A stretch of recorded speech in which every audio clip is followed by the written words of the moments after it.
Price the lord. ದೇವರ ನಿಮ್ಮ ಸ್ತೋತ್ರವಾಗಲಿ. ಬಿಡುಗಡೆ ಸಂಧಿಸುವ ಕಾರ್ಯಕ್ರಮಕ್ಕೆ ನಾನು ನಿಮ್ಮೆಲ್ಲರನ್ನು ಯೇಸು ನಮ್ಮಲ್ಲಿ ಸ್ವಾಗತಿಸ್ತೇನೆ. ಪ್ರಾರ್ಥನೆ ಮಾಡೋಣ. ಪರಲೋಕದಲ್ಲಿರುವ ತಂದೆ ದೇವರೇ, ಯೇಸು ಕ್ರಿಸ್ತನ ನಾಮದಲ್ಲಿ ನನ್ನ ಪಾದ ಸನ್ನಿಧಾನಕ್ಕೆ ಬರುತ್ತೇವೆ. ನಾವು ಧ್ಯಾನ ಮಾಡಿದ ಸಂದೇಶವನ್ನು ನಾವು ಪವಿತ್ರಾತ್ಮನಲ್ಲಿ ಅಭಿಷೇಕಿಸು. ಪವಿತ್ರ ನನ್ನನ್ನು ಸ್ವಾಗತಿಸ್ತೇನೆ. ನಮ್ಮ ಒಳ್ಳೆಯ ಬೋಧಕನ ಅಂದುಕೊಂಡು ವಿವಿಧ ಸಂದೇಶದ ಮುಖಾಂತರವಾಗಿ ನಿಜಗಳ ಮಾತನಾಡುವ ಪವಿತ್ರಾತ್ಮನೆ, ಈವಾಗ ಕೆಲವು ಪ್ರತಿಯೊಂದು ಆತ್ಮಗಳಿಗೆ ಜೀವವನ್ನು, ಪುರಸ್ತವನ್ನು, ಭಕ್ತಿಯ ಅಭಿವೃದ್ಧಿಯನ್ನು ಮತ್ತು ಬಿಡುಗಡೆಯನ್ನು ಉಂಟು ಮಾಡಿ ನಾನು ಬಿಡುಕೊಡ್ತೇನೆ ಯೇಸು ಕ್ರಿಸ್ತನ ನಾಮದಲ್ಲಿ, ಆಮೇನ್. ಇವತ್ತಿನ ಧ್ಯಾನ ಮಾಡ್ತೇವೆ 1ನೇ ಕೊರಿಂಥದವರಿಗೆ ಬರೆದ ಪತ್ರಿಕೆ 6ನೇ ಅಧ್ಯಾಯದಲ್ಲಿ 12 ಮತ್ತು 20ನೇ ವಾಕ್ಯ. ಎಲ್ಲ ಕಾರ್ಯಗಳನ್ನು ಮಾಡುವುದಕ್ಕೆ ನನಗೆ ಸ್ವಾತಂತ್ರ್ಯವೇನೋ ಉಂಟು, ಅದು ಎಲ್ಲವೂ ವಿವಿಧವಾಗಿರುವುದಿಲ್ಲ. ಎಲ್ಲ ಕಾರ್ಯಗಳನ್ನು ಮಾಡುವುದಕ್ಕೆ ನನಗೆ ಸ್ವಾತಂತ್ರ್ಯ ಉಂಟು, ಆದರೆ ನಾನು ಯಾವುದಕ್ಕೂ ಒಳಗಾಗುವುದಿಲ್ಲ. 20ನೇ ವಾಕ್ಯದಲ್ಲಿ, ನೀವು ನಿಮ್ಮ ಸ್ವಂತ ಸೊತ್ತಲ್ಲ, ನೀವು ಕರೆಯಕ್ಕೆ ಕೊಳ್ಳಲ್ಪಟ್ಟವರು, ಆದ ಕಾರಣ ನಿಮ್ಮ ದೇಹದಲ್ಲಿ ದೇವರ ಪ್ರಭಾವವನ್ನು ಪ್ರಕಾಶಪಡಿಸಿರಿ. ಇಲ್ಲಿ ಅಪೊಸ್ತಲನು ಹೇಳ್ತಾನೆ, ಎಲ್ಲ ಕಾರ್ಯ ಮಾಡೋದಕ್ಕೆ ನನಗೆ ಸ್ವಾತಂತ್ರ್ಯವೇನೋ ಉಂಟು, ಅದು ಎಲ್ಲವೂ ವಿಹಿತವಾಗುವುದಿಲ್ಲ. ಎಲ್ಲ ಕಾರ್ಯ ಮಾಡೋದಕ್ಕೆ ನನಗೆ ಸ್ವಾತಂತ್ರ್ಯ, ಅದು ನಾನು ಯಾವುದಕ್ಕೂ ಒಳಗಾಗುವುದಿಲ್ಲ. ಯಾಕೆ ಅಪೊಸ್ತಲನು ಈ ರೀತಿ ಹೇಳುತ್ತಾನೆ? ಹಾಗಾದರೆ ಅದರ ಅರ್ಥವೇನು? ಯಾಕೆ ನಾವು ಸ್ವಾತಂತ್ರ್ಯ ಎಂಬುದಾಗಿ ನಾವು ಎಲ್ಲ ಸಂಗತಿ ನಾವು ಅದನ್ನು ರಾಗಬಾರದು? ಅದರ ಗೂಢಾರ್ಥ ನಾವು ನೋಡಬೇಕು. ಕೆಲವೊಂದು ಸಂಗತಿಯನ್ನು ನಾವು ನಿಮಗೆ ತಿಳಿಯಪಡಿಸಿ ಯಾವ ಸಂಗತಿಗೆ ನಾವು ಗುಲಾಮರಾಗಬಾರದು, ಯಾಕೆ ಗುಲಾಮರಾಗಬಾರ್ದು ಎಂಬುದಾಗಿ ನೋಡಪ್ರೆ. ಮೊದಲನೇ ಸಂಗತಿ ನೋಡ್ತೇವೆ, ಕೋಪಕ್ಕೆ ಗುಲಾಮರಾಗಬಾರದು. ನಾವು ನೋಡ್ತೇವೆ ಎಫೆಸ ಬರೆದ ಪತ್ರಿಕೆ 4ನೇ ಅಧ್ಯಾಯದಲ್ಲಿ 26 ಮತ್ತು 27ನೇ ವಾಕ್ಯ. ಕೋಪ ಮಾಡಬೇಕಾದರೂ ಪಾಪ ಮಾಡಬೇಡಿರಿ, ಸೂರ್ಯನು ಮುಳುಗುವುದಕ್ಕಿಂತ ಮುಂಚೆ ನಿಮ್ಮ ಸಿಟ್ಟು ತೀರಲಿ, ಸೈತನಿಗೆ ಅವಕಾಶ ಕೊಡಬೇಡಿ. ಅಪೊಸ್ತಲ ಪೌಲನು ಸ್ವಾತಂತ್ರ್ಯ ಉಂಟು ಪ್ರೇರೆ, ಪ್ರತಿಯೊಬ್ಬರಿಗೆ ಕೃಪೆ ಉಂಟು, ಸ್ವಾತಂತ್ರ್ಯ ಆಗದೆ ಅಪೊಸ್ತಲನು ಗುಲಾಮರಾಗಬೇಕು. ಈ ಕೋಪಕ್ಕೆ ನೀವು ಗುಲಾಮರಾಗುವುದಾದರೆ ಅಪೊಸ್ತಲನು ಹೇಳ್ತಾನೆ, ಸೈತನಿಗೆ ಅವಕಾಶ ಕೊಡುತ್ತೀರಿ. ಇದು ಅನೇಕ ಕುಟುಂಬಗಳು ಹಾಳಾಗಲಿಕ್ಕೆ ಕಾರಣ ಕೋಪವಾಗಿದೆ. ಪ್ರಿಯ, ಕೋಪ ಬಂದರೂ ಅಪೊಸ್ತಲನೇ ಪಾಪ ಮಾಡಬಾರದು ಮತ್ತು ಆ ಸಿಟ್ಟನ್ನು ಕೂಡಲೇ ಸೂರ್ಯ ಮುಳುಗುವ ಮೊದಲು ತೀರಿಸಿ ಬಿಡಬೇಕು. ಒಂದು ವೇಳೆ ನೀವು ಒಬ್ಬರ ಮೇಲೆ ಕೋಪ ಮಾಡಿಕೊಂಡು ಆ ಕೋಪದಲ್ಲಿ ಬೈದು ಕೆಟ್ಟ ಮಾತನಾಡಿ ಶಪಿಸಿಕೊಂಡು ನೀವು ಶ್ರಮೆ ಕೊಡದಿದ್ದರೆ ಆ ಕೋಪದ ಮುಖಾಂತರ ಸೈತನ್ನು ಒಳಪಡಿಸಿಕೊಂಡು ಎಷ್ಟೋ ಗಂಡ ಹೆಂಡತಿಗಳು ಕುಟುಂಬ ವಿವಾಹ ವಿಚ್ಛೇದನ ಆಗಿದೆ. ಎಷ್ಟೋ ಕುಟುಂಬದಲ್ಲಿ ಎಷ್ಟೋ ಅನೇಕ ಸಂಗತಿಗಳು ಇದರಲ್ಲಿ ದುಷ್ಟ ಪರಿಣಾಮಗಳು ಬರ್ತವೆ. ಅದಕ್ಕೆ ಅಪೊಸ್ತಲನು ಹೇಳ್ತಾನೆ, ಎಲ್ಲರೂ ಮಾಡಲಿಕ್ಕೆ ನಿಮಗೆ ಸ್ವಾತಂತ್ರ್ಯ ಉಂಟು, ಎಲ್ಲ ಕೃಪೆ ಉಂಟು ಹಾಗಾದರೆ ನೀವು ಕೋಪ ಒಂದು ದುಷ್ಟ ಸ್ವಭಾವ, ಈ ಕೋಪ ಗುಲಾಮ ದುರಾತ್ಮ ಅವನು ಕಂಟ್ರೋಲ್ ಮಾಡ್ತಾರೆ. ಅದಕ್ಕೆ ಕೋಪ ಮಾಡಬೇಕಾದ್ರೂ ಪಾಪ ಮಾಡಬೇಡಿ. ಮತ್ತು ಹೇಳ್ತಾನೆ, ನಿಮ್ಮ ಸಿಟ್ಟು ಮುಂಚೆ ತೀರಿಸಿಬೇಡಿ, ಸೈತನಿಗೆ ಅವಕಾಶ ಕೊಡಬೇಡಿ. ಸೈತನಿಗೆ ಅವಕಾಶ ಕೊಟ್ಟರೆ ಅದನ್ನು ಬಂದು ಇಡೀ ನಮ್ಮ ಕುಟುಂಬದಲ್ಲಿ ಆರೋಗ್ಯ ಆಶೀರ್ವಾದ ಕದ್ದುಕೊಂಡು ಹೋಗ್ತಾನೆ. ಅಸಮಾಧಾನ ತೋರ್ತಾನೆ, ಗಂಡ ಹೆಂಡತಿ ಮಧ್ಯೆ ಪ್ರತ್ಯೇಕತೆ ಆಗ್ತದೆ. ಅದಕ್ಕೆ ಜಾಗರೂಕರಾಗಿರಿ. ನೀವು ಗುಲಾಮರಾಗಬೇಕು, ಯೇಸು ಕ್ರಿಸ್ತನಿಗೆ ಮಾತ್ರ ಗುಲಾಮರಾಗಬೇಕು, ಪವಿತ್ರಾತ್ಮನಿಗೆ ಅಧೀನರಾಗಬೇಕು. ಅದಕ್ಕೆ ದೇವರ ಆತ್ಮನು ಅಪೊಸ್ತಲ ಪೌಲನು ಹೇಳ್ತಾನೆ, ಪವಿತ್ರಾತ್ಮನಿಗೆ ಅಧೀನರಾಗಬೇಕು.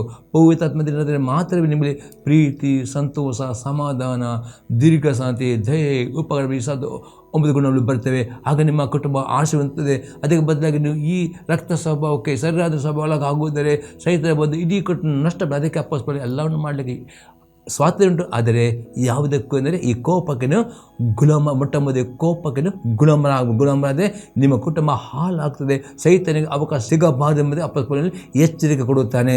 ಇನ್ನೊಂದು ವಾಕ್ಯ ನೋಡಲಿ, ಯಾಕೆ ಕೋಪ ಮಾಡಬಾರ್ದು ಎಂಬುದಾಗಿ. ಯಾಕೋಬನ ಬರೆದ ಪತ್ರಿಕೆ 1ನೇ ಅಧ್ಯಾಯದಲ್ಲಿ 19 ಮತ್ತು 20ನೇ ವಾಕ್ಯ. ನನ್ನ ಪ್ರಿಯ ಸಹೋದರರೇ, ನೀವು ಬಲ್ಲವರು, ಆದರೆ ಪ್ರತಿಯೊಬ್ಬನು ಕಿವಿಗೊಡುವುದರಲ್ಲಿ ತೀವ್ರವಾಗಿಯೂ ಮಾತನಾಡುವುದರಲ್ಲಿಯೂ ನಿಧಾನವಾಗಿಯೂ ಇರಲಿ, ಕೋಪಿಸುವುದರಲ್ಲಿಯೂ ನಿಧಾನವಾಗಿರಲಿ. ಮನುಷ್ಯನ ಕೋಪವು ದೇವರಿಗೆ ಮೆಚ್ಚುಗೆ ಆಗಿರುವ ನೀತಿಗೆ ಅನುಕೂಲವಾಗುವುದಿಲ್ಲ. ಇಲ್ಲಿ ಅತಿ ಸ್ಪಷ್ಟ ಅಪೊಸ್ತಲ ಪೌಲನು ಜೇಮ್ಸ್ 1:19-20 ಹೇಳ್ತಾನೆ, ನನ್ನ ಪ್ರಿಯ ಸಹೋದರರೇ, ನೀವು ಬಲ್ಲವರು, ಆದರೆ ಪ್ರತಿಯೊಬ್ಬನು ಕಿವಿಗೊಡುವುದರಲ್ಲಿ ತೀವ್ರವಾಗಬೇಕು, ಮಾತನಾಡುವುದರಲ್ಲಿಯೂ ನಿಧಾನವಾಗಬೇಕು, ಕೋಪಿಸುವುದರಲ್ಲಿಯೂ ನಿಧಾನವಾಗಬೇಕು. ಯಾಕಂದರೆ ಮನುಷ್ಯನ ಕೋಪವು ದೇವರಿಗೆ ಮೆಚ್ಚುಗೆ ನೀತಿಗೆ ಅನುಕೂಲವಾಗುವುದಿಲ್ಲ. ಅರ್ಥ, ನೀವು ಕೋಪ ಮಾಡೋದ್ರ ಮುಖ ನೀತಿವಂತನಾಗುವುದಿಲ್ಲ. ಕೋಪ ಮಾಡೋದ್ರ ಮುಖಾಂತರ ಅನೀತಿವಂತರಾಗ್ತೀರಿ. ಕೋಪ ಮಾಡೋ ನಿಮಿತ್ತ ನೀವು ಪಾಪಗೊಳಗಾಗಿದ್ದೀರಿ. ಕೋಪ ಮಾಡೋದ್ರೆ ಸೈತಾನಿಕ ಪ್ರವೇಶಕ್ಕೆ ಅಪ್ಪಸ್ತಲ ಯಾಕೊಬ್ಬರು ಹೇಳ್ತಾನೆ, ಪ್ರಿಯರೇ, ನೀವು ಕಿವಿಗೊಟ್ಟು ಕೇಳಬೇಕು, ಮಾತನಾಡಿ ನಿಧಾನ ಮಾತಾಡಬೇಕು, ಕೋಪಿಸಲು ನಿಧಾನವಾಗಬೇಕು ಎಂಬುದು ಹೇಳ್ತಾನೆ. ಪ್ರಿಯರೇ, ಇದರ ಇನ್ನೊಂದು ಜ್ಞಾನೋಕ್ತಿಯಲ್ಲಿ ಇದರ ಬಗ್ಗೆ ನೋಡೋಬ್ರೆ, ಜ್ಞಾನೋಕ್ತಿ ಪುಸ್ತಕ 25ನೇ ಅಧ್ಯಾಯದಲ್ಲಿ 28ನೇ ವಾಕ್ಯ, ಆತ್ಮವನ್ನು ಸ್ವಾಧೀನ ಮಾಡಿಕೊಳ್ಳದವನು ಗೋಡೆ ಬಿದ್ದ ಆಲೂರಿಗೆ ಸಮಾನ. ಇದು ಸಮಾಧಾನ. ಒಂದು ವೇಳೆ ಈ ಕೋಪವನ್ನು ಕಂಟ್ರೋಲ್ ಮಾಡೋಕ್ಕೆ ಆಗುವುದಿಲ್ಲವಾದರೆ ಅವನು ಗೋಡೆ ಬಿದ್ದ ಆಲೂರಿಗೆ ಸಮಾನ ಎಂಬುದಾಗಿ ಸೊಲೊಮೋನ ಹೇಳ್ತಾನೆ. ಹಾಗಾದರೆ ಪವಿತ್ರ 9 ಪಾಲು 1 ಪಾಲವಾದರೆ ಸಮಯದಮೆ, ಸೆಲ್ಫ್ ಕಂಟ್ರೋಲ್ ಆಗದೆ ಈ ಕೋಪ ಎಂಬ ಸ್ವಭಾವ ನಿಮಗೆ ಇರುವುದಾದರೆ ಈ ಕೋಪದ ಮೇಲೆ ಸೆಲ್ಫ್ ಕಂಟ್ರೋಲ್ ಎಂಬ ಫಲವನ್ನು ಅದನ್ನು ಅನುಸರಿಸಬೇಕು. ಹಾಗಾದರೆ ಪವಿತ್ರಾತ್ಮನಿಗೆ ನೀವು ಅಧೀನರಾಗಬೇಕು. ಆಗ ಪವಿತ್ರಾತ್ಮ ಈ ಕೋಪ ನಿಮ್ಮ ಬರುವಾಗ ಅದ್ರ ಮೇಲೆ ಕಂಟ್ರೋಲ್ ಕೊಡ್ತಾನೆ. ಅದು ಕಂಟ್ರೋಲ್ ಮಾಡಿ, ಇಲ್ಲದಿದ್ದರೆ ನಿಮ್ಮ ಜೀವಿತ ಹಾಳಾಗ್ತದೆ. ದೇವರ ಪ್ರಭಾವ, ದೇವರ ಮಹಿಮೆ, ದೇವರ ಆಶೀರ್ವಾದ ಕಳೆದುಕೊಳ್ಳುತ್ತೀರಿ ಎಂಬುದಾಗಿ ಅಪೊಸ್ತಲನು ಎಚ್ಚರಿಕೆ ಕೊಡುತ್ತಾನೆ. 2ನೇ ಸಂಗತಿ ನೋಡ್ತೇವೆ, ಪಾಪಕ್ಕೆ ದಾಸರಾಗಬಾರದು. ನಾವು ನೋಡ್ತೇವೆ ರೋಮಾಪುರದಲ್ಲಿರುವ ಪತ್ರಿಕೆ 6ನೇ ಅಧ್ಯಾಯದಲ್ಲಿ 13ರಿಂದ 16ನೇ ವಾಕ್ಯ, ಇದು ಮಾತ್ರವಲ್ಲದೆ ನೀವು ನಿಮ್ಮ ಅಂಗಗಳನ್ನು ಪಾಪಕ್ಕೆ ಒಪ್ಪಿಸುವರಾಗಿದ್ದು ದುಷ್ಟತವನ್ನು ನಡೆಸುವ ಸಾಧನಗಳಾಗ ಮಾಡಬೇಡಿರಿ. ಆದರೆ ಸತ್ತವರಿಗಿಂತ ಜೀವಿತರಾಗಿರಲಾಗಿ ನಿಮ್ಮನ್ನು ದೇವರಿಗೆ ಒಪ್ಪಿಸಿಕೊಟ್ಟು ನಿಮ್ಮ ಅಂಗಗಳನ್ನು ನೀತಿಕತೆ ನಡೆಸುವ ಸಾಧನಗಳನ್ನು ಆತನಿಗೆ ಸಮರ್ಪಿಸಿರಿ. ಅಪೊಸ್ತಲನು ಪುನಃ ಹೇಳ್ತಾರೆ, ನಿಮ್ಮ ಅಂಗಗಳನ್ನು ಪಾಪಕ್ಕೆ ದಾಸರಾಗಬೇಡಿರಿ, ನಿಮ್ಮ ಅಂಗಗಳನ್ನು ನೀತಿಕತೆ ಮಾಡಿಸುವ ಆತನಿಗೆ ಸಮರ್ಪಿಸಿರಿ. ಯಾಕೆಂದರೆ ಪಾಪ ನಿಮ್ಮ ಮೇಲೆ ಅಧಿಕಾರ ಅತಿಸ್ಪರ್ಧೆ. ನೀವು ಪಾಪಕ್ಕೆ ಗುಲಾಮರಾದರೆ ಪಾಪ ನಿಮ್ಮ ಮೇಲೆ ಅಧಿಕಾರ, ಪಾಪ ನಿಮ್ಮ ಮೇಲೆ ಅಧಿಕಾರ ನಡೆಸ ಸೈತಾನ ನಿಮ್ಮ ಮೇಲೆ ಅಧಿಕಾರ ನಡೆಸಿದೆ. ಸೈತಾನ ಅಧಿಕಾರ ನಡೆಸಿದ್ರೆ ನಿಮ್ಮ ಆಶೀರ್ವಾದನು ನಿಮ್ಮ ಆರೋಗ್ಯ ಕದ್ದುಕೊಂಡು ಹೋಗುತ್ತೆ. ಆಗ ನಿಮ್ಮಲ್ಲಿ ದೇವರ ಆತ್ಮ ಪ್ರಭಾವ, ದೇವರ ಆತ್ಮ ಮಹಿಮೆ ತೋರಲ್ಪಡುವುದಿಲ್ಲ. ದೇವರು ಇವತ್ತು ನಿಮ್ಮನ್ನು ಯೇಸು ಕರೆದುಕೊಂಡಿದ್ದಾನೆ. ದೇವರ ಆತ್ಮನಲ್ಲಿ ವಾಸ ಮಾಡ್ತಾನೆ. ನಿಮ್ಮ ಸಹ ದೇವರ ಆತ್ಮ ಗರ್ಭಗುಡಿಯಾಗಿದೆ. ಆ ದೇವರ ಆತ್ಮನ ಆಶೀರ್ವಾದ, ದೇವರ ಆತ್ಮನ ಪ್ರಸನ್ನತೆ, ಅಭಿಷೇಕ ಪ್ರತೀಕರಿಗೆ ಅನುಭವ ಮಾಡಬೇಕಾದ್ರೆ ನೀವು ಪಾಪಕ್ಕೆ ಗುಲಾಮರಾಗಬಾರದು ಎಂದು ಅಪೊಸ್ತಲನು ಹೇಳ್ತಾನೆ. ಮತ್ತು ನೀವು ಧರ್ಮಶಾಸ್ತ್ರ ಅಧೀನರಲ್ಲ, ಕೃಪೆಗೆ ಅಧೀನರಾಗಿದ್ದರಷ್ಟೇ. ಕೃಪೆ ಎಂದರೆ ನೀವು ಎಷ್ಟರ ಪಾಪ ಮಾಡಿದರೂ ಪುಕ್ಕಟ್ಟೆ ಪಾಪ ಸಂಬಂಧಪಡುತ್ತದೆ. ಧರ್ಮಶಾಸ್ತ್ರದಲ್ಲಿ ಪಾಪ ಪುಕ್ಕಟ್ಟೆಗೆ ಸಮಯ ಸಿಗ್ತಿಲ್ಲ. ಧರ್ಮಶಾಸ್ತ್ರ ಪಾಪ ಪರಿಹಾರ ಬೇಕಾದರೆ ಅದೇ ಎಷ್ಟು ಅಂತ ಕುರಿ ಮರಿದ ಅದೇ ಕೃಪೆ ಉಂಟು ಎಂಬುದಾಗಿ ನೀವು ಪಾಪ ಮಾಡಬಾರದು ಎಂಬುದಾಗಿ ಹೇಳ್ತದೆ. ಅದರಿಂದ ವಾಕ್ಯ ಹೇಳ್ತದೆ, ಹಾಗಾದರೇನು ನಾವು ಧರ್ಮಶಾಸ್ತ್ರದಲ್ಲ ಕೃಪಾಧೀನರಾಗದೆ ಪಾಪ ಮಾಡಬಹುದು, ಎಂದಿಗೂ ಮಾಡಬಾರದು. ಅಪೊಸ್ತಲರಿಗೆ ಸ್ವಾತಂತ್ರ್ಯ ಉಂಟು, ಕೃಪೆ ಉಂಟು ಎಂಬುದನ್ನು ಯಾವುದಕ್ಕೂ ಗುಲಾಮರಾಗಬಾರದು. ಯಾಕೆ ಗುಲಾಮರಾಗಬಹುದು? 16 ನೀವು ಯಾವನಿಗೆ ದಾಸರಂತೆ ವಿಧರಾಗುತ್ತೆ ನಿಮ್ಮನ್ನು ಒಪ್ಪಿಸಿಕೊಡುತ್ತೀರೋ ಆ ಯಜಮಾನಿಗೆ ದಾಸರಾಗಿ ಇರುವುದು ನಿಮಗೆ ಗೊತ್ತಿಲ್ಲವೋ. ಪಾಪಕ್ಕೆ ದಾಸರಾದರೆ ಮರಣವೇ ಫಲ, ನಂಬಿಕೆ ವಿಧೇಯತೆಗೆ ದಾಸರಾದ ನೀತಿಯೇ ಫಲ. ಅಪ್ಪನ ಅತಿ ಸ್ಪಷ್ಟವಾದರೆ ಕೃಪೆಯುಂಟು, ಸ್ವಾತಂತ್ರ್ಯ ಉಂಟು ಎಂಬುದಾಗಿ ನೀವು ಪಾಪಕ್ಕೆ ದಾಸರಾದರೆ ನಿಮ್ಮ ಮರಣ ಬರುತ್ತೆ. ಮರಣ ಎಂದರೆ ನೀವು ಇಮಿಡಿಯೇಟ್ ಸಾಯುವುದಿಲ್ಲ, ಅದನ್ನು ನೀವು ನರಕಕ್ಕೆ ಹೋಗ್ತಾ ಇರ್ತಲ್ಲ. ಮರಣ ಎಂದರೆ ನೀವು ಯಾವಾಗಲೂ ಪಾಪಕ್ಕೆ ದಾಸರಾಗ್ತೀರಿ.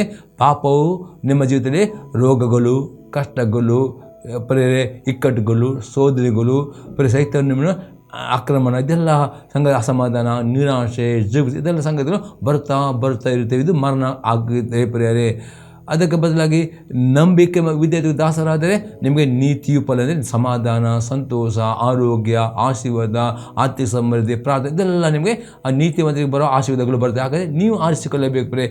ನೀವು ಸ್ವಾತಂತ್ರ್ಯ ಉಂಟು, ಕೃಪೆಯನ್ನು ಪಾಪವನ್ನು ಮಾಡುತ್ತೀರೋ ಪಾಪಕ್ಕೆ ಗುಲಾಮರಾಗಬಾರದು ಪ್ರಿಯರೇ. ಅದೇ ಬದಲಾಗಿ ನೀವು ನಂಬಿಕೆ ವಿಧೇಯತ್ವಕ್ಕೆ ನೀವು ಗುಲಾಮರಾಗುವುದಾದರೆ 100% ಆಶೀರ್ವಾದ, ಆರೋಗ್ಯ, ಆರ್ಥಿಕ ಸಮೃದ್ಧಿ ಎಲ್ಲವೂ ನೀವು ಹೊಂದಿಕೊಳ್ಳುತ್ತೀರಿ ಎಂಬುದಾಗಿ ಅಪೊಸ್ತಲನು ಹೇಳುತ್ತಾನೆ.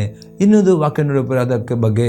ರೋಮಾಪುರದಲ್ಲಿರುವ ಪತ್ರಿಕೆ 8ನೇ ಅಧ್ಯಾಯದಲ್ಲಿ 13ನೇ ವಾಕ್ಯ, ರೋಮನ್ಸ್ 8:13, ನೀವು ಶರೀರ ಭಾವನ ಅನುಸರಿಸಿ ಬದುಕಲು ಸಾಗುವುದು ನಿಶ್ಚಯ. ಅಪೊಸ್ತಲನು ಈಗ ಒಂದು ವೇಳೆ ನೀವು ಪಾಪಕ್ಕೆ ದಾಸರಾಗುತ್ತಾ ನಡೆಯುತ್ತಾರೆ, ನೀವು ಆತ್ಮದಲ್ಲಿ ಸಾಯುತ್ತೀರಿ ಪ್ರೇರೆ ಎಂಬುದು ಅಪೊಸ್ತಲನು ಪೌಲನು. ಅದಕ್ಕೆ ನೀವು ಪವಿತ್ರಾತ್ಮನಿಂದ ದೇಹದ ದುರಭ್ಯಾಸವನ್ನು ನಾಶ ಮಾಡುವುದರೆ ಜೀವಿಸುವಿರಿ. ಆಗದೆ ನಿಮ್ಮ ಒಳಗಿರುವ ಆತ್ಮ ಯಾವಾಗಲೂ ಜೀವದಲ್ಲಿ ಇರಬೇಕು. ಯಾವಾಗ ನಿಮ್ಮನ್ನು ಪವಿತ್ರಾತ್ಮ ಭರಿತರಾಗಬೇಕು. ಆಗದೆ ನೀವು ಪವಿತ್ರಾತ್ಮನ ಸಹಾಯದಿಂದ ದೇಹದ ದುರಾಭ್ಯಾಸ ನಾಶ ಮಾಡುವುದರಲ್ಲಿ ಜೀವಿಸುವ. ಹಾಗಾದರೆ ಪ್ರೇರೆ ನೀವು ಪ್ರತಿದಿನ ಪ್ರೇರೆ ನಿಮ್ಮ ಶರೀರಾದಿನ ಸ್ವಭಾವವನ್ನು ನಾಶ ಮಾಡಬೇಕಾದ್ರೆ ನೀವು ಪ್ರಾರ್ಥನೆ ಮಾಡೋದು ಅಗತ್ಯ. ಎಷ್ಟು ನೀವು ಪ್ರಾರ್ಥನೆ ಮಾಡೋದು ಅಷ್ಟು ಪವಿತ್ರಾತ್ಮ ಬಲ ಹೊಂದುತ್ತೀರಿ. ಪವಿತ್ರಾತ್ಮ ಶಕ್ತಿ, ಈ ಪವಿತ್ರ ಶಕ್ತಿಯಿಂದ ದೇವರ ವಾಕ್ಯವನ್ನು ಓದಬೇಕು, ವಾಕ್ಯ ಧ್ಯಾನ ಮಾಡಬೇಕು, ದೇವರ ವಾಕ್ಯ ವಿಧೇಯರಾಗಿ ನಡೆದುಕೊಂಡು ನಿಮ್ಮಲ್ಲಿ ಶರೀರವನ್ನು ವಾಕ್ಯದ ಮುಖ ನಾಶ ಮಾಡಿದರೆ ಮಾತ್ರವೇ ನಿಮ್ಮ ಆತ್ಮದಲ್ಲಿ ಜೀವಿಸ್ತೀರಿ. ಪವಿತ್ರ ದೇವರ ಆತ್ಮನ ಪ್ರಭಾವ ನಿಮ್ಮಲ್ಲಿ ತೋರಿ ಬರುತ್ತದೆ. ಇಲ್ಲದೇ ಪ್ರೇರೆ ನಿಮ್ಮಲ್ಲಿ ಆ ದೇವರ ಆತ್ಮನ ಅಭಿಷೇಕವು ದೇವರ ಪ್ರಭಾವ ತೋರಿ ಪಡೆದೇ ನೀವು ಪಾಪಕ್ಕೆ ದಾಸರಾದ ನಿಮಿತ್ತವೇ ನಿಮಗೆ ಕಷ್ಟ, ರೋಗ, ಸಂಕಟಗಳು ಬರ್ತಾ ಇರ್ತೇವೆ. ಪ್ರೇರೆ ಅಸಮಾಧಾನ, ನಿರಾಶೆ, ಚಿಂತೆ, ಭಯ ಇದೆಲ್ಲ. ಅದಕ್ಕೆ ಬದಲಾಗಿ ನೀವು ದಿನಾಲೂ ಪವಿತ್ರ ಬೆಳೆತ ನಡೆಯುತ್ತಾರೆ ಆಶೀರ್ವಾದ, ಸಂತೋಷ, ಸಮಾಧಾನ ಮತ್ತು ನಿತ್ಯ ಜೀವವನ್ನು ಹೊಂದಿಕೊಳ್ಳುತ್ತೆ ಎಂಬುದೇ ಅಪ್ಪನ ಅತಿ ಸ್ಪಷ್ಟವಾಗಿ ಹೇಳುತ್ತಾನೆ ಪ್ರಿಯರೇ. ಈಗ ಮೂರನೇ ಸಂಗತಿ ನೋಡ್ತೇವೆ, ನಾಲಿಗೆಯನ್ನು ಹತೋಟಿಯಲ್ಲಿಡುವವರು ಆಗಬೇಕು. ಯಾಕೋಬನ ಬರೆದ ಪತ್ರಿಕೆ 1ನೇ ಅಧ್ಯಾಯದಲ್ಲಿ 26ನೇ ವಾಕ್ಯ. ಯಾವನಾದರೂ ತನ್ನ ನಾಲಿಗೆಗೆ ಕಡಿವಾಣವನ್ನು ಹಾಕದೆ ತನ್ನ ಹೃದಯವನ್ನು ಮೋಸಗೊಳಿಸುವವನಾದರೆ ಅವನ ಭಕ್ತಿ ನಿಷ್ಪ್ರಯೋಜನವಾಗಿದೆ.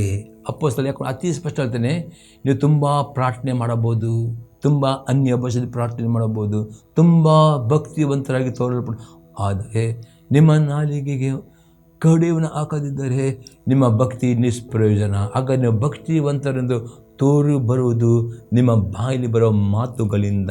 ಅದಕ್ಕೆ ಯೇಸು ಕ್ರಿಸ್ತನೇ ಮತ್ತೇನು ಬರೋ ಸುವಾರ್ತೆ 12ನೇ ಅಧ್ಯಾಯದಲ್ಲಿ 34ರಿಂದ 36ನೇ ವಾಕ್ಯದಲ್ಲಿ ಯೇಸು ಕ್ರಿಸ್ತ, ನೀವು ಇವತ್ತು ಭಕ್ತಿವಂತರು, ಭಕ್ತಿ ಈನವರು ಎಂಬುದಾಗೆ ಗೊತ್ತಾಗುವುದು ನಿಮ್ಮ ಬಾಯಿಂದ ಬರೋ ಮಾತು. ಅದಕ್ಕೆ ಅಲ್ಲಿ ಯಾಕೋ ಬರ್ತಾನೆ, ನೀವು ಸದ್ಭಕ್ತಿ ಎನಿಸಿಕೊಂಡು ಒಂದು ವೇಳೆ ನಿಮ್ಮ ನಾಲಿಗೆಯಲ್ಲಿ ಕಡಿವಾಣ ಆಗದೆ ನಿಮ್ಮ ಭಕ್ತಿ ನಿಷ್ಪ್ರಯೋಜನ. ಅಲ್ಲಿ ನಾವು ನೋಡುವ ಮತ್ತೆ ಬರೆಸೋದೆ 12ರಲ್ಲಿ 34-37ನೇ ವಾಕ್ಯ ತನಕ.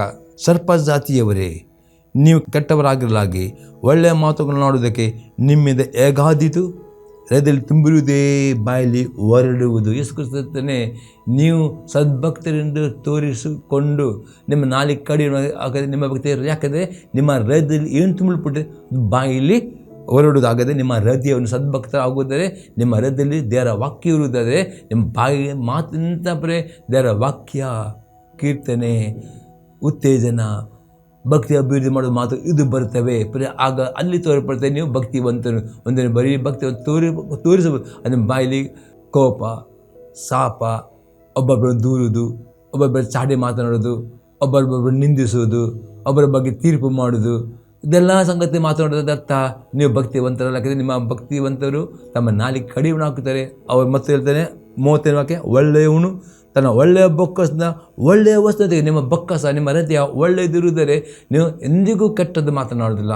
ಇನ್ನೊಬ್ಬರ ಬಗ್ಗೆ ಚಾಡಿ ಮಾತನಾಡೋದು, ಇನ್ನೊಬ್ಬರಿಗೆ ದೂಷಿಸಿ ಮಾತಾಗ ಯಾವಾಗಲೂ ಒಳ್ಳೆಯ ಮಾತನ್ನೇ, ಭಕ್ತಿ ವೃದ್ಧಿ ಉಂಟು ಮಾಡುವಂಥ ಮಾತನ್ನೇ, ಇನ್ನೊಬ್ಬರಿಗೆ ಉತ್ತೇಜನ ಮಾಡುವಂಥ ಮಾತನ್ನೇ ಅಥವಾ ಸ್ತುತಿ ಆರಾಧನೆ ನಿಮಗೆ ಬಂದರೆ ಒಳ್ಳೆಯವನು ಒಳ್ಳೆಯ ಬೊಕ್ಕದ ಒಳ್ಳೆಯ ವಸ್ತು ತೆಗೆದು ಎಂಬುದು ತಿಳಿಸ್ಕೊಡ್ತಾರೆ. ಕೆಟ್ಟವನು ಕೆಟ್ಟ ಬೊಕ್ಕ, ನಿಮ್ಮ ಹೃದಯ ಕೆಟ್ಟದಾಗುತ್ತದೆ ಪ್ರೇರೆ. ನಿಮ್ಮ ಮಾತಿನಲ್ಲಿ ಗೊತ್ತಾಗ್ತದೆ ನೀವು ಬೈಯುವುದು, ಶಪಿಸುವುದು ಇದೆಲ್ಲ ಅಂದರೆ ಅದು ನಿಮ್ಮ ಬೊಕ್ಕ ಕೆಟ್ಟದಾಗಿದೆ. ಅದಕ್ಕೆ ಪ್ರೇರೆ ಅಪೊಸ್ತಲ ಪೌಲ ಅದೇ ಹೇಳ್ತಾನೆ, ಎಲ್ಲವನ್ನು ಮಾಡಲಿಕ್ಕೆ ಸ್ವಾತಂತ್ರ್ಯ ಉಂಟು, ಆದರೆ ಎಲ್ಲವೂ ಒಳ್ಳೆಯದಾಗುವುದಿಲ್ಲ. ಅದಕ್ಕೆ ನೀವು ಈ ನಾಲಿಗೆಯನ್ನು ನೀವು ಪವಿತ್ರಾತ್ಮ ಅಧೀನಕ್ಕೆ ಕೊಡಲಿಕ್ಕೆ ಕಲಿತುಕೊಳ್ಳಬೇಕು ಪ್ರೇರೆ. ನೀವು ಸದ್ಭಕ್ತ ಜೀವನ ಮಾಡಬೇಕಿದೆ. ಮತ್ತು ಹೇಳ್ತಾನೆ 30ನೇ ವಾಕ್ಯದಲ್ಲಿ, ಇದಲ್ಲದೆ ನಾನು ನಿಮಗೆ ಹೇಳುವುದೆಂದರೆ ಮನುಷ್ಯರು ಸುಮ್ಮನೆ ಆಡುವ ಪ್ರತಿಯೊಂದು ಮಾತಿನ ವಿಷಯವಾಗಿ ನ್ಯಾಯದಿಂದ ಉತ್ತರ ಕೊಡಬೇಕು. ಅಷ್ಟೇ ಎಸ್ಕೊಳ್ತೇನೆ, ನಿಮ್ಮ ಮಾತಿನಲ್ಲಿ ಸುಮ್ಮನೆ ನೀವು ನಕಾರಾತ್ಮಕ, ಅಪನಂಬಿಕೆ, ಮರಣ ಸಂಗತಿ ಅದೇ ನಿಮಗೆ ಸಿಗ್ತದೆ. ನಾವು ನೋಡ್ತೇವೆ ಅರಣ್ಯಕಾಂಡ ಪುಸ್ತಕ ನೋಡ್ತೇವೆ ಪ್ರೇರೆ, ದೇವರು ಮೋಸೆ ಮುಖಾಂತರ ದೇವರು ವಾಗ್ದಾನ ಮಾಡಿದನು, ಇಸ್ರಾಯೇಲಿಗೆ ನಿಮಗೆ ಹಾಲು ಜೇನು ಹರಿಯುವ ಉತ್ತಮವಾದ ಕಾನಾನ್ ದೇಶ ಕೊಡ್ತೀನಿ ವಾಗ್ದಾನ ಕೊಟ್ಟನು. ಆ ವಾಗ್ದಾನ ಸರಿಯಾಗಿ ಮೋಶೆ 12 ಜನ ನಾಯಕರನ್ನು ನೇಮಿಸಿಕೊಂಡು ಕಲಿಸಿಕೊಡುತ್ತಾನೆ. ಆ 12 ನಾಯಕರು ಹೋದವರು ಅವರು ಆ ಕಾನೂನದ ಉತ್ತಮ ತರುತ್ತಾರೆ. ಅದರಲ್ಲಿ 2 ಕಾಲೆ ಮತ್ತು ಯೋಸು ಹೇಳ್ತಾರೆ, ಅಲ್ಲಿ ದೇವರು ನಮ್ಮ ಸಂಗಡ ಇದ್ದಾರೆ, ನಾವು ಉನ್ನತ ಪುರುಷರನ್ನು ನುಂಗಿಕೊಂಡು ಅದನ್ನು ಸ್ವಾಧೀನ ಮಾಡುತ್ತೇವೆ ಎಂದು ಅವರು ಹೇಳುತ್ತಾರೆ. ಅದೇ 10 ಜನ ಹೇಳ್ತಾರೆ, ಕಾಂಗ್ರೆಸ್ ಉತ್ತಮ ಉಂಟು, 6 ಜನ ದೇಶ ಅದೇ ಉಳ್ಳ ದೊಡ್ಡ ದೊಡ್ಡ ಉನ್ನತ ಪುರುಷರಿದ್ದಾರೆ, ಅವರು ಮುಂದೆ ಅವರು ನಮ್ಮನ್ನು ತಿಂದು ಬಿಡದೆ ಈ ರೀತಿ ಅವರು ನಕಾರಾತ್ಮಕ ಮಾತನಾಡ್ತಾರೆ, ಅಪನಂಬಿಕೆ ಮಾತನಾಡಿ ಇಡೀ ಸಭೆಯನ್ನು ಅವರು ಕೆಡಿಸ್ತಾರೆ. ಆದರೆ ಆ 40 ವರ್ಷ ಅವರ ನಂಬಿಕೆ ಪರೀಕ್ಷೆ ಪಡುತ್ತದೆ. 40 ವರ್ಷ ದೀರ್ಘ ತಾಳ್ಮೆಯಿಂದ ಅವರಿಗೆ ಟೈಮ್ ಕೊಡದೆ ಪಶ್ಚಾತ್ತಾಪ ಅವ್ರು 40 ವರ್ಷ ಸಪ್ರೇರೆ ಅವರು ಪದೇ ಪದೇ ಗುಣ ಕೊಟ್ಟಿದ್ದರು. ದೇವರ ಸೇವಕರ ವಿರುದ್ಧ ಮಾತನಾಡಿದರು, ದೇವರ ವಿರುದ್ಧ ಮಾತನಾಡಿದರು ಪ್ರೇರೆ. ಅದಕ್ಕೆ ದೇವರ ಅನೇಕ ಪುಸ್ತಕದಲ್ಲಿ ಅವರು ಮಾತನಾಡಿದ ಪ್ರಕಾರವೇ ಅವ್ರು ಏನು ಮಾತನಾಡಿದರೆ, ನಾವು ಯಾಕೆ ಈ ಒಂದು ಪ್ರಯಾಣ ಮಾಡಬೇಕಿತ್ತು, ನಾವು ಐಗುಪ್ತ ಇರೋದು ಒಳ್ಳೆಯದು, ಇದಕ್ಕೆ ಅವ್ರು ನಕಾರಾತ್ಮಕ ಮಾತಾಡೋರು, ಮರಣ ಮಾತಾಡೋರು. ಹಾಗೆ ದೇವರ್ತಾನೆ ಅವರು ಮಾತನಾಡಿದ ಪ್ರಕಾರವೇ ಅವರ ಶವಗಳು ಅಲ್ಲಿ ಬಿದ್ದು ಅವರು ಸತ್ತು ಹೋದವರು. ಯಾರೂ ಕಾಣಂತ ಹೋಗಲಿಲ್ಲ. ಕಾಳೆ ಮತ್ತು ಯೋಸ ಮಾತ್ರ ಆ 40 ವರ್ಷ ಸಹ ಅವರು ಒಂದೇ ಮಾತನಾಡಿದರು, ನಮ್ಮ ಸಂಗಡ ದೇವರಿದ್ದಾನೆ, ನಮಗೆ ತಡವಾದರೂ ಪರವಾಗಿಲ್ಲ, ನಾವು ಕಾಣನ್ನು ಪಡೆದುಕೊಳ್ಳುತ್ತೇವೆ ಎಂಬುದಾಗಿ ಕಾಳೆ ಮತ್ತು ಯೋಸ ಒಂದೇ ಲೆಕ್ಕ ಮಾತನಾಡಿದರು. ಕಾಲೇಬು 85 ವರ್ಷ ಪ್ರಾಯ. ಅವನು ಹೇಳ್ತಾನೆ, ನನಗೆ 85 ವರ್ಷ ಪ್ರಾಯ, ಆದರೂ ನನಗೆ 40 ವರ್ಷದಲ್ಲಿದ್ದ ಅದೇ ಸಾಮರ್ಥ್ಯ ಉಂಟು, ಈಗ ನನಗೆ ಬೇಕು ಕಾಣಿಸಿಕೊಳ್ತೇನೆ. ಆ ರೀತಿ ಆ ಕಾಲೇಬು ಆತನು 85 ವರ್ಷ ಮುದುಕನಾದರೂ ಸಹ ದೇವರು ವಾಗ್ದಾನ ಕಡೆ ತನಕ ನಂಬಿದ್ದನು, ಅರಿಕೆ ಮಾಡಿದನು, ವಿಧಿಯನಾದನು, ಹೊಂದಿಕೊಂಡನು ಅದಕ್ಕೋಸ್ಕರ ಇವತ್ತು ಅನೇಕರು ತಮ್ಮ ನಾಲಿಗೆಗೆ ಕಡಿಯನ್ನು ಹಾಕೋದು ನಿಮಿತ್ತ ಅವರು ಎಷ್ಟು ನೀವು ಪ್ರಾರ್ಥನೆ ಮಾಡ್ಬೋದು. ಅದೇ ನಿಮ್ಮ ನಾಲಿಗೆಗೆ ಕೆಟ್ಟದ್ದು ಮಾತನಾಡಿದ್ದಾರೆ, ಅಪನಂಬಿಕೆ ಮಾತನಾಡುವುದಾದರೆ ನೀವು ಮಾತಾಡಿದ ಪ್ರಕಾರವೇ ನಿಮಗೆ ಆಗ್ತದೆ ಎಂಬುದಾಗಿ ಯೇಸು ಕ್ರಿಸ್ತನು ಹೇಳ್ತಾನೆ. ಅದಕ್ಕೆ 30ನೇ ವಾಕ್ಯದಲ್ಲಿ, ನಿನ್ನ ಮಾತುಗಳಿಂದ ನೀತಿವಂತನ ತೀರ್ಪು ಹೊಂದಿವಿ, ನಿನ್ನ ಮಾತನ್ನು ಅಪರಾಧ ತೀರ್ಪು ಹೊಂದಿವಿ ಎಂದನು. ಆಗ ನಿಮ್ಮ ಮಾತುಗಳು ಇಂಪಾರ್ಟೆಂಟ್. ನಿಮಗೆ ಆಶೀರ್ವಾದ ನಿಮಗೆ ಸಿಗಬೇಕಾ, ನೀವು ನಿಮಗೆ ದೇವರು ಆತ್ಮ ಉಪಯೋಗ ಮಾಡಬೇಕಾ, ನಿಮ್ಮ ಮುಖಾಂತರ ದೇವರ ಪ್ರಭಾವ ತೋರಲ್ಪಡಬೇಕಾ, ನಿಮ್ಮ ಬಾಯಿ ಮಾತುಗಳು ಅತಿ ಮಾಡೋದಕ್ಕೆ ಯಾಕೋಬನ ಪತ್ರ 1:26 ವಾಕ್ಯದಲ್ಲಿರ್ತದೆ, ಸದ್ಭಕ್ತಿ ನಿಷ್ಕುಲವ ಯಾವನಾದರೂ ತನ್ನ ನಾಲಿಗೆ ಕಡಿಯನ್ನು ಹಾಕಿದ್ರೆ ಅವನ ಭಕ್ತಿ ನಿಷ್ಪ್ರಯೋಜನವಾಗಿದೆ. ಇನ್ನು ಆ ಯಾಕೋಬನ ಪುಸ್ತಕದಲ್ಲಿ 3ನೇ ಅಧ್ಯಾಯದಲ್ಲಿ 10ರಿಂದ 12 ವಾಕ್ಯ ನೋಡೋಣ. ಜೇಮ್ಸ್ 3:10-12. ಅದೇ ಬಾಯಿಂದ ಸ್ತುತಿ ಶಾಪ ಎರಡೂ ಬರ್ತವೆ, ನನ್ನ ಸಹೋದರಿ ಈಗಿರುವುದು ಯೋಗ್ಯವಲ್ಲ. ಯಾಕೋ ಹೇಳ್ತಾನೆ, ಅನೇಕರು ಪ್ರಾರ್ಥನೆ ಮಾಡ್ತಾರೆ, ಸ್ತುತಿಸ್ತಾರೆ, ಅನ್ಯ ಭಾಷೆ ಪ್ರೇರಣೆ, ಅದೇ ಭಾಷೆ ಶಾಪ ಹೀಗೆ ಬರಬಾರ್ದು. ಒಂದೇ ಸ್ತುತಿ ಬರಬೇಕು, ಒಂದೇ ಶಾಪ, ಎರಡೂ ಬರಬಾರ್ದು. ಅಪೊಸ್ತಲರಲ್ಲಿ ಯಾಕೋ ಹೇಳ್ತಾನೆ, ಆನಂತರ ಹೇಳ್ತಾನೆ, ನನ್ನ ಸಹೋದರಿ ಈಗಿರುವುದು ಯೋಗ್ಯವಲ್ಲ. ಊಟೆ ಒಂದೇ ಬಾಯಿಂದ ಸಿಹಿ ನೀರು ಕೈ ನೀರು ಎರಡು ಹೊರದುಂಟೆ. ನನ್ನ ಸಹೋದರರೇ, ಅಂಜೂರದ ಮರವು ಎಣ್ಣೆ ಮರ ಕಾಯಿ ಬಿಡುವುದು, ದ್ರಾಕ್ಷಿ ಬಲಿಯಲ್ಲಿ ಅಂಜು ಹಣ್ಣಾಗುವುದು, ಹಾಗೆ ಉಪ್ಪು ನೀರಿನ ಬಾವಿಯಿಂದ ಸಿಹಿ ನೀರು ಬರುವುದಿಲ್ಲ. ಹಾಗೆ ಅಪೊಸ್ತಲರು ಕೊಡ್ತಾನೆ, ನಿಮ್ಮಲ್ಲಿ ದೇವರ ಆತ್ಮವನ್ನು ವಾಸ ಮಾಡಬೇಕಾದ್ರೆ ದೇವರ ಆತ್ಮ ನಿಮ್ಮ ಬಾಯಿಂದ ಯಾವಾಗಲೂ ಸ್ತುತಿ, ಆರಾಧನೆ, ಅನ್ಯ ಭಾಷೆ ಇದೇ ಬರಬೇಕು ವಿನ ಅದರ ಮಧ್ಯದಲ್ಲಿ ಶಾಪ ಅದರ ಮಧ್ಯೆ ಎರಡೂ ಬರಬಾರದು ಎಂಬುದು ಹೇಳ್ತದೆ. ಅದಕ್ಕೋಸ್ಕರ ಇವತ್ತು ನಿಮ್ಮ ನಾಲಿಗೆಯನ್ನು ದೇವರ ಆತ್ಮನಿಗೆ ದಿನಲ್ಲೂ ಅಧೀನ ಮಾಡಿರಿ. ವಾಕ್ಯವನ್ನು ನೆನಪಿಟ್ಟುಕೊಂಡಿರಿ. ನಿಮ್ಮ ನಾಲಿಗೆಗೆ ಪಾಪ ಮಾಡಲಿಕ್ಕೆ ಬಿಡದೆ ನಿಮ್ಮ ನಾಲಿಗೆಯನ್ನು ಜಾಗರೂಕರಾಗಿರಿ. ಯಾಕಂದರೆ ನಿಮ್ಮ ನಾಲಿಗೆಯು ಅತಿ ಪ್ರಾಮುಖ್ಯವಾಗಿದೆ. ದೇವರ ಪ್ರಭಾವ, ದೇವರ ಮಹಿಮೆ, ದೇವರ ಅಭಿಷೇಕ ನಿಮ್ಮಲ್ಲಿ ಇರುವುದು, ಅದು ದೇವರಿಗೆ ಮಹಿಮೆ ಆಗಬೇಕಾದ್ರೆ ಇನ್ನದು ಅದರ ಎಫೆಕ್ಟ್ ನೋಡೋಪ್ಪ ಏನಾಗ್ತದೆ ಎಂಬುದಾಗಿ ಜ್ಞಾನೋಕ್ತಿ ಪುಸ್ತಕ 21ನೇ ಅಧ್ಯಾಯದಲ್ಲಿ 23ನೇ ವಾಕ್ಯ, ತನ್ನ ಬಾಯನ್ನು ನಾಲಿಗೆಯನ್ನು ಕಾಯುವನು ತೊಂದರೆಗಳಿಂದ ರಕ್ಷಿಸಿಕೊಳ್ಳುವನು. ಇಲ್ಲಿ ಹೇಳ್ತಾನೆ, ನಿಮಗೆ ತೊಂದರೆಗಳು ಬರಬಾರದು, ರೋಗಗಳು ಬರಬಾರದು, ಅಪಘಾತಗಳು ದೂರ ಆಗೋದಾಗಿ ನಿಮ್ಮ ನಾಲಿಗೆಯಲ್ಲಿ ಹತ್ತಿದ್ರೆ ನಿಮ್ಮ ಬಾಯನ್ನು, ತನ್ನ ಬಾಯನ್ನು ನಾಲಿಗೆಯನ್ನು ಯಾರು ಕಾಯುತ್ತಾರೋ ಅವರು ತೊಂದರೆಗಳನ್ನು ರಕ್ಷಿಸಿಕೊಳ್ಳೋದಾಗಿದೆ. ಅನೇಕ ದೇವರ ಮಕ್ಕಳು ತೊಂದರೆಗಳಿಗೆ, ಅಪಘಾತಗಳಿಗೆ, ದುರ್ಮರಣಕ್ಕೆ ಒಳಗೋ ಕಾರಣ ಅತಿ ಸ್ಪಷ್ಟವಾಗಿದೆ. ಯಾವಾಗ ನಿಮ್ಮ ನಾಲಿಗೆ ಕಡಿಮೆ ಹಾಕೋದಿಲ್ಲೋ, ನಾಲಿಗೆಯಲ್ಲಿ ನೀವು ಕೆಟ್ಟ ಮಾತು ಮಾತನಾಡುತ್ತೀರೋ ಹಾಗೆ ಅದಕ್ಕೆ ನಿಮಗೆ ತೊಂದರೆಗಳು ಬರಬಾರ್ದು, ಅಪಘಾತಗಳು ಸಂಭವಿಸೋದು, ದುರ್ಘಟನೆಗಳು ವ್ಯಾಧಿಗಳು ಬರುವಾಗದೆ ನಿಮ್ಮ ನಾಲಿಗೆಗೆ ಕಡಿವನ್ನು ಹಾಕಲಿಕ್ಕೆ ದೇವರ ಆತ್ಮನಿಗೆ ಒಪ್ಪಿಸ್ಕೊಂಡಿರ್ತಾರೆ. ಎಂದಿಗೂ ನಾಲಿಗೆಯನ್ನು ಪಾಪಕ್ಕೆ ಒಪ್ಪಿಸಿಕೊಡಬೇಡಿರಿ. ಆದಷ್ಟು ದೇವರ ವಾಕ್ಯವನ್ನು ಮಾತನಾಡಿ, ವಾಗ್ದಾನ ಮಾಡಿ, ಪ್ರಾರ್ಥನೆ ಮಾಡಿ ಈ ಕೀಡಿನಿಂದ ನಿಮ್ಮನ್ನು ಕಾಪಾಡಿಕೊಂಡಿರ್ತೀರಿ. ಯಾಕಂದರೆ ಜೀವನ ಮತ್ತು ಮರಣ ನಾಲಿಗೆ ವಶವಾಗಿದೆ. ಜ್ಞಾನೋಕ್ತಿ ಪುಸ್ತಕ 18-21 ವಾಕ್ಯದಲ್ಲಿ ಬರೆಯಲ್ಪಟ್ಟಿದೆ, ವಚನ ಅದರ ಫಲವನ್ನು ಅನುಭವಿಸು. ಅಂದರೆ ನಿಮ್ಮ ನಾಲಿಗೆಯಲ್ಲಿ ಜೀವ ಉಂಟು, ಆಶೀರ್ವಾದ, ಮರಣ ಉಂಟು, ಸಂಪ್ರದಾಯಕ್ಕೆ ಎಂದಿಗೂ ಮರಣದ ಮಾತನಾಡಬೇಡಿ, ಶಾಪದ ಮಾತನಾಡಿ, ಯಾವಾಗಲೂ ಜೀವವನ್ನು ಕೊಡುವಂಥ ಆಶೀರ್ವಾದ ಮಾತನಾಡಿ ಕಲಿತುಕೊಳ್ಳಿರಿ. 4ನೇ ಸಂಘ ನೋಡ್ತೇವೆ, ಅತಿ ಭೋಜನಕ್ಕೆ ಗುಲಾಮರಾಗಬಾರದು.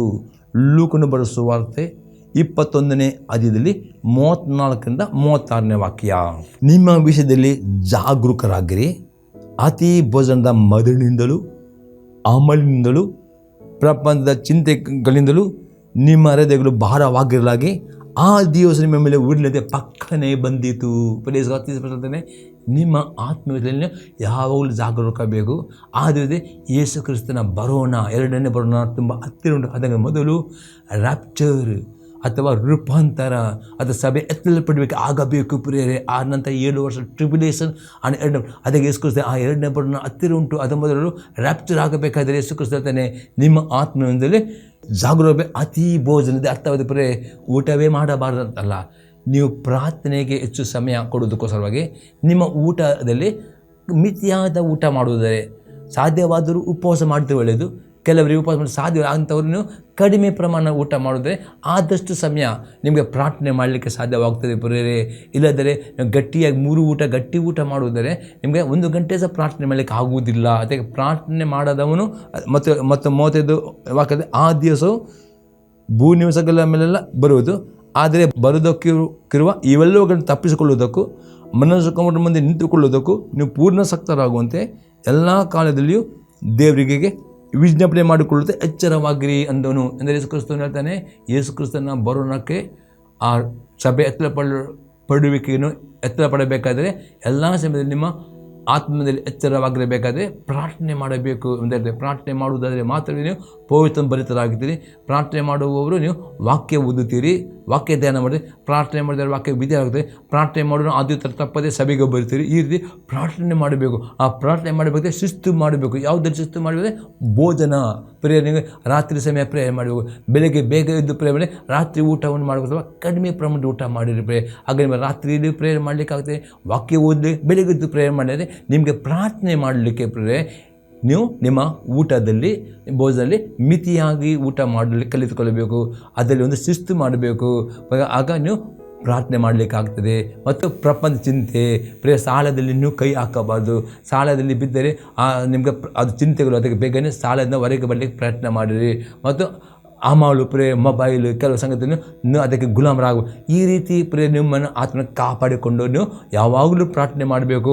ಆಗ ಮಾತ್ರ ನೀವು ರ್ಯಾಪ್ಚರ್ನಲ್ಲಿ ಒಯ್ಯಲ್ಪಡುತ್ತೀರಿ ಎಂಬುದಾಗಿ ಯೇಸು ಕ್ರಿಸ್ತನು ಹೇಳುತ್ತಾನೆ. ಅದಕ್ಕೆ ಅತಿ ಭೋಜನಕ್ಕೆ ಗುಲಾಮರಾಗಬಾರದು ಎಂಬುದಾಗಿ ಯೇಸು ಕ್ರಿಸ್ತನು ಹೇಳುತ್ತಾನೆ. 5ನೇ ಸಂಗತಿ ನಾವು ನೋಡ್ತೇವೆ, ನಮ್ಮ ಮನಸ್ಸನ್ನು ಪವಿತ್ರಾತ್ಮನ ಅಧೀನಕ್ಕೆ ಒಪ್ಪಿಸಿಕೊಡುವರಾಗಿದ್ದು ಅತಿ ಇಂಪಾರ್ಟೆಂಟ್ ಆಗಿದೆ. ನಿಮ್ಮ ಮನಸ್ಸು ಪ್ರತಿದಿನ ಪವಿತ್ರಾತ್ಮಕ್ಕೆ ಒಪ್ಪಿಸಿಕೊಳ್ಳಲಿಕ್ಕೆ ಕಳೆದುಕೊಂಡ್ರೆ ಮಾತ್ರ ನೀವು ಜಯಭರಿತವಾದ ಜೀವಿತಕ್ಕೆ ಸಾಧ್ಯವಾಗುತ್ತೆ, ಪವಿತ್ರ ಭರಿತಕ್ಕೆ ಸಾಧ್ಯ. ಹೇಗೆ ನೋಡೋಪ್ರೆ ರೋಮಾಪುರದ ಪತ್ರಿಕೆ 8ನೇ ಅಧ್ಯಾಯದಲ್ಲಿ 4ರಿಂದ 8ನೇ ವಾಕ್ಯ ತನಕ. ಈಗಿರಲು ಶರೀರ ಭಾವಕ್ಕೆ ಅನುಸಾರವಾಗಿ ನಡೆಯದೆ ಪವಿತ್ರಾತ್ಮಾನುಸಾರವಾಗಿ ನಡೆಯುವುದ ನಮ್ಮಲ್ಲಿ ಧರ್ಮಶಾಸ್ತ್ರದ ನಿಯಮವು ನೆರವೇರುವುದಕ್ಕೆ ಮಾರ್ಗವಾಯಿತು. ಅಪೊಸ್ತಲ ಪೌಲ ಹೇಳ್ತಾನೆ, ಇವತ್ತು ಶರೀರ ನಮ್ಮ ರಕ್ತ ಮಾಂಸದಲ್ಲಿ ಶರೀರ ಸ್ವಭಾವದಲ್ಲಿ ಯಾರಿಗೂ ದೇವರ ಆಜ್ಞೆಗೆ ಕೊಂಡಲಿಕ್ಕೆ ನಮ್ಮ ಶರೀರಕ್ಕೆ ಕಷ್ಟವಾಗ್ತದೆ. ಮತ್ತು ಅದಕ್ಕೆ ಯೇಸು ಕ್ರಿಸ್ತನು ಕಲವರಿ ಕ್ರೂಜೆಯಲ್ಲಿ ನಮ್ಮೆಲ್ಲ ಬಲವಂತಿಗೋಸ್ಕರವಾಗಿ ಇಡೀ ಧರ್ಮಶಾಸ್ತ್ರವನ್ನು ವಿಧಿಯನ್ನಾಗಿಕೊಂಡು ಧರ್ಮಶಾಸ್ತ್ರದ ಶಾಪದಿಂದ ನಮಗೆ ಬಿಡಿಕೊಟ್ಟು ಪವಿತ್ರಾತ್ಮ ಕೊಟ್ಟಿದ್ದಾನೆ. ಈ ಪವಿತ್ರಾತ್ಮನ್ನು ಯೇಸು ನಂಬಿಕೆ ಇಡುವ ಮುಖಾಂತರ ಆ ಕೃಪೆ ಹೊಂದಿದ್ದೇವೆ. ಈ ಪವಿತ್ರಾತ್ಮನಿಗೆ ನೀವು ದಿನಾಲು ನಿಮ್ಮ ಮನಸ್ಸನ್ನು ಒಪ್ಪಿಸಿಕೊಳ್ಳುತ್ತಾರೆ. ಪವಿತ್ರಾತ್ಮನ ಸಹಾಯ ಮಾಡ್ತಾನೆ. ದೇವರ ವಾಕ್ಯದಲ್ಲಿರುವ ಎಲ್ಲ ಆಜ್ಞೆಗಳನ್ನು ಕೈಗೊಂಡು ನಡಲಿಕ್ಕೆ ನಿಮಗೆ ಸಹಾಯ ಮಾಡುತ್ತಾನೆ ಎಂಬುದಾಗಿ ಅಪೊಸ್ತಲನು ಅತಿ ಸ್ಪಷ್ಟ ಹೇಳುತ್ತಾನೆ. ಮತ್ತು 5ನೇ ವಾಕ್ಯವನ್ನು ಶರೀರ ಭಾವವನ್ನು ಅನುಸರಿಸಿ ಅದಕ್ಕೆ ಸಂಬಂಧಪಟ್ಟ ಮೇಲೆ ಮಾಡಿಸಿರ್ತಾರೆ. ಪವಿತ್ರಾತ್ಮನ ಅನುಸರಿಸಲು ಪವಿತ್ರಾತ್ಮನಿಗೆ ಸಂಬಂಧಪಟ್ಟಗಳ ಮೇಲೆ ಮನಸ್ಸಿಡುತ್ತಾರೆ. ಶರೀರ ಭಾವಗಳ ಮೇಲೆ ಮನಸ್ಸಿಡುವುದು ಮರಣ, ಪವಿತ್ರಾತ್ಮನ ಮೇಲೆ ಮನಸ್ಸಿಡುವುದು ಜೀವ ಮನಸ್ಸಾಂತಿಯು ಆಗಿದೆ. ಅಲ್ಲಿ 6ನೇ ವಾಕ್ಯ ನೋಡ್ರೆ, ನೀವು ಶರೀರ ಭಾವದ ಮೇಲೆ ಮನಸ್ಸು ಮರಣ ಎಂದರೆ ಶರೀರ ಭಾವದ ನಡೆಯುವುದರೆ ನೀವು ಆತ್ಮದಲ್ಲಿ ಸಾಯುತ್ತೀರಿ. ಪವಿತ್ರಾತ್ಮ ಪ್ರಸನ್ನತೆ ನೀವು ಅನುಭವ ಮಾಡಲಿಕ್ಕಾಗುತ್ತೆ. ದೇವರ ಪ್ರಭಾವ ಮೇಲೆ ತೋರಲ್ಪಡುವುದು ಸಮಾಧಾನ ಸಂತೋಷ ಕಳೆದುಕೊಳ್ತೀರಿ. ಯಾವಾಗಲೂ ಜಿಗುಪ್ಸೆ, ನಿರಾಶೆ, ಮಾನಸಿಕ ಖಿನ್ನತೆ, ಭಯ, ಕಷ್ಟ, ರೋಗಗಳು ಬರ್ತಾ ಇರ್ತವೆ. ಅದೇ ಪವಿತ್ರಾತ್ಮನ ಮೇಲೆ ಮನಸ್ಸಿಡುವುದು ಎಂದರ್ಥ. ನೀವು ದಿನಾಲೂ ಪ್ರಾರ್ಥನೆ ಮಾಡಬೇಕು, ವಾಕ್ಯ ಓದಬೇಕು. ಮತ್ತು ಪ್ರಾರ್ಥನೆಯಲ್ಲಿ ದೇವರ ಆತ್ಮನೇ ನನ್ನ ಮನಸ್ಸನ್ನು ನನ್ನ ಆಲೋಚನೆಯು ನಿನ್ನ ಸ್ವಾಧೀನಕ್ಕೆ ಒಪ್ಪಿಸಿಕೊಡುತ್ತೇನೆ. ಪವಿತ್ರಾತ್ಮನೆ ನಿನ್ನ ಮನಸ್ಸಿನ ಮೇಲೆ ನಿನ್ನ ನಿಯಂತ್ರಣಗಳು. ಈ ರೀತಿ ನೀವು ಬುದ್ಧಿಯಲ್ಲಿ ಪ್ರಾರ್ಥನೆ ಮಾಡಿಕೊಂಡು ಪವಿತ್ರಾತ್ಮನಿಗೆ ಮನಸ್ಸು ಒಪ್ಪಿಸಿಕೊಡುವುದಾದರೆ ನಿಮ್ಮ ಮನಸ್ಸಿನಲ್ಲಿ ಯಾವಾಗಲೂ ಜೀವವು ಮನಃಶಾಂತಿಯೂ ಇರುತ್ತದೆ. ಮತ್ತು ಪವಿತ್ರಾತ್ಮನು ನೀವು ಪ್ರಾರ್ಥನೆ ಮಾಡಿದ ಮೇರೆಗೆ ನಿಮಗೆ ದೇವರ ವಾಕ್ಯ ಓದಲಿಕ್ಕೆ ಆಸಕ್ತಿ ಕೊಡ್ತಾನೆ, ವಾಕ್ಯ ನೆನಪು ತರುತ್ತಾನೆ, ವಾಕ್ಯಕ್ಕೆ ನೀವು ವಿಧೇಯರಾಗ್ತೀರಿ. ಈ ರೀತಿ ನೀವು ಪವಿತ್ರಾತ್ಮನ ಪ್ರಕಾರ ನಡೀಲಿಕ್ಕೆ ಸಾಧ್ಯವಾಗುತ್ತೆ. ಆಗ ನಿಮ್ಮ ಮನಸ್ಸಿಗೆ ಸಮಾಧಾನವು ಯಾವ ಜೀವ ಇರ್ತದೆ. ಒಂದು ವೇಳೆ ನೀವು ಪ್ರಾರ್ಥನೆ ಮಾಡೋದಿಲ್ಲ ಮತ್ತು ಪವಿತ್ರಾತ್ಮನಿಗೆ ನಿಮ್ಮ ಮನಸ್ಸು ಹಾಗಂತೆ ನಿಮ್ಮ ಮನಸ್ಸು ಪಾಪವನ್ನೇ ಮಾಡ್ತದೆ ಮತ್ತು ಮರಣ, ನಿರಾಶೆ, ಅಸಮಾಧಾನ, ಚಿಂತೆ, ಬೇಸರ ಮತ್ತು ಚಿಂತೆ ಮಾಡಿದ ಬಿ ಪಿಗೂ ಎಲ್ಲ ರೋಗಗಳು ಬರ್ತಾ ಇದ್ದುಕೊಂಡು ಇಡೀ ದಿನ ನಿಮಗೆ ಒಂದೇ ಕಷ್ಟ, ಇಕ್ಕಟ್ಟು, ಶೋಧನೆ ಇದು ಮರಣ ತೋರುತ್ತದೆ. ಅದೇ ಪವಿತ್ರಾತ್ಮ ಪ್ರಕಾರ ನಡೆಯುವುದರೆ ಇಡೀ ದಿನ ಮನಸ್ಸು ಸಮಾಧಾನ, ಸಂತೋಷ, ಜೀವವು ಕಡೆ ಬರುತ್ತದೆ ಪ್ರೇರೆ. ಇದು ವ್ಯತ್ಯಾಸವಾಗಿದೆ ಪ್ರೇರೆ. ಏನು ನಮಗೆ ನೋಡುತ್ತೆ, ಯಾಕೆಂದರೆ ಶರೀರಭಾವದ ಮೇಲೆ ಮನುಷ್ಯರು ದೇವರಿಗೆ ಶತ್ರುತ್ವ. ಅಷ್ಟೇ ಅಪೊಸ್ತಲರು ನೀವು ಶರೀರಭಾವ ಪ್ರಕಾರ ನಡೆದರೆ ದೇವರಿಗೆ ನೀವು ಶತ್ರು ಆಗ್ತೀರಿ. ಮತ್ತು ಅಂಥ ಮನಸ್ಸು ದೇವರು ನಿಯಮಕ್ಕೆ ಒಳಪಡುವುದಕ್ಕಾಗುವುದಿಲ್ಲ ಪ್ರೇರೆ. ನೀವು ಎಷ್ಟು ನಂಬಿಕೆ ಇಟ್ಟಿದ್ದೀರಿ, ನೀವು ದೀಕ್ಷೆ ಅಂತ ತೆಗೆದುಕೊಂಡಿದ್ದೀರಿ. ಅದು ನಿಮ್ಮ ಮನಸ್ಸನ್ನು ದೇವರ ಆತ್ಮನಿಗೆ ಒಪ್ಪಿಸಿಕೊಡೋದು ನಿಮ್ಮ ಕೈಲಿ ಉಂಟು. ನೀವಾಗಿ ಪ್ರಾರ್ಥನೆ ಪೂರ್ವಕವಾಗಿ ಒಪ್ಪಿಸಿಕೊಡಬೇಕು. ಆಗ ಮಾತ್ರ ದೇವರ ಆತ್ಮನು ನಿಮ್ಮ ಮೇಲೆ ಕಂಟ್ರೋಲ್ ಮಾಡ್ತಾರೆ. ನೀವು ಒಪ್ಪಿಸಿಕೊಡದಿದ್ದರೆ ದೇವರಾತ್ಮ ಒತ್ತಾಯ ಮಾಡುವುದಿಲ್ಲ. ಅದಕ್ಕೆ ನೀವು ಬುದ್ಧಿಯಲ್ಲಿ ಪ್ರಾರ್ಥನೆ ಮಾಡೋದು. ದಿನಾಲು ಪವಿತ್ರಾತ್ಮನಿಗೆ ಹೇಳಿರಿ, ಪವಿತ್ರಾತ್ಮನೆ ನನ್ನ ಮನಸ್ಸು ನಾನು ನಿನ್ನ ಹಸ್ತಕ್ಕೆ ಹುಡುಕ್ತೇನೆ, ಪವಿತ್ರಾತ್ಮನೆ ನಿನ್ನ ಕೃಪೆ ಕೊಡು, ಪವಿತ್ರಾತ್ಮನೆ ನಿನ್ನ ಸ್ವರಕ್ಕೆ. ಈ ನೀವು ಬುದ್ಧಿಯಲ್ಲಿ ಸ್ಪಷ್ಟವಾಗಿ ಆಗ ಮಾತ್ರ ಪವಿತ್ರಾತ್ಮನು ನಿಮ್ಮ ಮೇಲೆ ಕಂಟ್ರೋಲ್ ಮಾಡ್ತಾನೆ. ಇಲ್ಲದ್ರೆ ನಿಮ್ಮ ಮನಸ್ಸು ದೇವರು ನಿಮ್ಗೆ ಒಳಪಡುವುದಕ್ಕಾಗುವುದಿಲ್ಲ.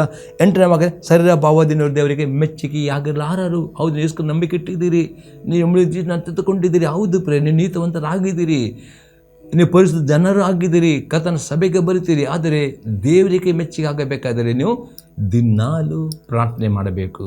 ಅದೇ ಬುದ್ಧಿಯಲ್ಲಿ ಸ್ಪಷ್ಟವಾಗಿ ಪ್ರಾರ್ಥನೆ ಮಾಡಿ ಕಲಿತುಕೊಳ್ಳಿರಿ. ಪವಿತ್ರಾತ್ಮನಿಗೆ ಹೇಳಿ, ಪವಿತ್ರಾತ್ಮನೆ ಈ ನನ್ನ ಮನಸ್ಸು, ಈ ನನ್ನ ಆಲೋಚನೆ, ಈ ನನ್ನ ನಾಲಿಗೆ ನಿನಗೆ ಒಪ್ಪಿಸಿಕೊಡಿದೆ ಪವಿತ್ರಾತ್ಮನೆ, ನಿನ್ನ ಕೃಪೆ ಕೊಡು, ನಿನ್ನ ಶಕ್ತಿ ಕೊಡು ಪವಿತ್ರಾತ್ಮನೆ. ನಾನು ಪಾಪ ಮಾಡಿದೆ ಜೀವನ ಮಾಡಲಿಕ್ಕೆ, ನಿನ್ನ ಶಕ್ತಿ ಕೊಡು ಪವಿತ್ರಾತ್ಮನೆ. ನಿನಗೆ ಈ ರೀತಿ ಪ್ರಾರ್ಥನೆ ಮಾಡಿ ನೋಡಿ, ಆಗ 100% ದೇವರಾತ್ಮನೆ ಸಹಾಯ ಮಾಡ್ತಾನೆ ಪ್ರಾರ್ಥನೆ ಮಾಡಲಿಕ್ಕೆ, ವಾಕ್ಯ ಓದಲಿಕ್ಕೆ, ವಾಕ್ಯ ವಿಧೇಯರಾಗಲಿ, ವಾಕ್ಯ ನೆನಪು ಆ ರೀತಿಯಲ್ಲಿ ವಿಧೇಯರಾಗಿರಿ. ನೋಡಿ, ನಿಮ್ಮ ಮನಸ್ಸಿಗೆ ಪ್ರತಿದಿನ ಪ್ರತ್ಯೇಕ ಸಮಾಧಾನ, ಸಂತೋಷ, ಯಾವ ಚಿಂತೆ ಬಂದರೂ ನಿಮಗೆ ಅದು ಏನೂ ನಿಮಗೆ ಪರಿಣಾಮ ಬರೋಲ್ಲ, ನಿಮಗೆ ಭಯ ಬರೋದಿಲ್ಲ. ಸಮಾಧಾನ, ಸಂತೋಷ ಉಕ್ಕುತ್ತಾ ಇರ್ತದೆ. ಯಾವಾಗ ನಿಮ್ಮ ಮನಸ್ಸಲ್ಲಿ ಜೀವವಿರ್ತದೆ, ನೀವು ಪವಿತ್ರ ಭರಿತರಾಗ್ತದೆ, ನಂಬಿಕೆ ವೀರಾಗ್ತೀರಿ, ಪ್ರಾರ್ಥನೆ ವೀರಾಗ್ತೀರಿ, ಆಶೀರ್ವಾದ ಕುಳಿತೀರಿ ಪ್ರೇರೆ. ಈ ರೀತಿ ಪ್ರೇರೆ ಅಪೊಸ್ತಲನು ಹೇಳ್ತಾನೆ, ಎಲ್ಲವನ್ನು ಮಾಡಿ ಸ್ವಾತಂತ್ರ್ಯ ಉಂಟು ಎಂಬುದಾಗೆ. ಈ ಕೆಲವು 4 ಸಂಗತಿ: ಕೋಪಕ್ಕೆ ಗುಲಾಮರಾಗಬಾರ್ದು, ಪಾಪಕ್ಕೆ ದಾಸರಾಗಬಾರ್ದು, ನಾಲಿಗೆಯನ್ನು ಹತೋಟಿಯಲ್ಲಿಡಬೇಕು, ಭೋಜನಕ್ಕೆ ಗುಲಾಮರಾಗುವುದು, ಮನಸ್ಸನ್ನು ಸ್ವಾಧೀನ. ಈ ರೀತಿ ಮಾಡುವುದರ ಡೆಫಿನೆಟ್ಲಿ ಪವಿತ್ರಾತ್ಮನ ಪ್ರಭಾವ ನಿಮ್ಮಲ್ಲಿ ಇರುತ್ತದೆ. ದೇವರು ನಮ್ಮಕ್ಕೆ ಸ್ತೋತ್ರವಾಗಲಿ. ಈ ಸಂದರ್ಭ ನಿಮ್ಮ ಜೀವನದಲ್ಲಿ ಉತ್ತರವಾಗುವುದರೆ ನಿಮ್ಮ ಅಭಿಪ್ರಾಯ ತಿಳಿಸಿರಿ. ಪ್ರಾರ್ಥನೆ ಮಾಡೋಣ. ಪರಲೋಕ ತಂದೆ ದೇವರೇ, ನಾಮದಲ್ಲಿ ಸ್ತೋತ್ರ ಕೊಂಡಾಡ್ತೇನೆ ದೇವ. ಈ ಸಂದರ್ಭ ಪ್ರತಿಯೊಬ್ಬ ಮಕ್ಕಳನ್ನು, ಪ್ರತಿಯೊಬ್ಬರಿಗೆ ಈ ವಾಕ್ಯದ ಪ್ರಕಾರ ಅವ್ರ ದೇವ ಸ್ವಾತಂತ್ರ್ಯ ಉಂಟು ಅಥವಾ ಕೃಪೆ ಉಂಟು ಎಂಬುದಾಗಿ ಈ ಕೆಲವೊಂದು ಸಂಗತಿಗಳು ಅವರು ಗುಲಾಮರಾಗದೆ ಪ್ರತಿಯೊಂದು ಗಲಿಗೆ ಪ್ರತಿಯೊಂದು ಸಣ್ಣ ದೇವ ಅವರು ತಮ್ಮ ಶರೀರದ ಅಂಗಾಂಗಗಳನ್ನು ಪವಿತ್ರಾತ್ಮನಿಗೆ ನಾವು ವಾಕ್ಯ ವಿದ್ಯಾರ್ಥಿ ನೋಡಿ ಕೃಪೆಯನ್ನು ಕೊಡಬೇಕು. ಮತ್ತು ಈ ರೀತಿ ವಿದ್ಯಾರ್ಥಿನ ಮಕ್ಕಳನ್ನು ಆಶೀರ್ವಾದ ಮಾಡಬೇಕು. ಅವರೆಲ್ಲ ಕಷ್ಟ, ಸಮಸ್ಯೆ, ರೋಗದಿಂದ, ಸಾಲದಿಂದ ಬಿಡುಗಡೆ ಬಿಡುಕೊಳ್ತೇನೆ ಯೇಸು ಕ್ರಿಸ್ತನ ನಾಮದಲ್ಲಿ. ಆಮೇನ್. Praise the Lord. ದೇವರು ನಿಮ್ಮನ್ನು ಆಶೀರ್ವಾದ ಮಾಡಲಿ.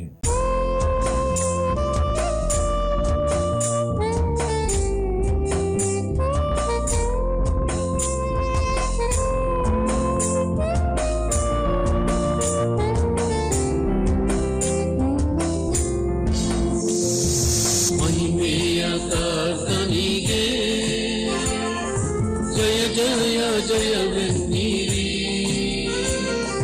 ಜಯ ವೀರ ದೇವನಿಗೆ ನಿತ್ಯ ಸ್ತುತಿ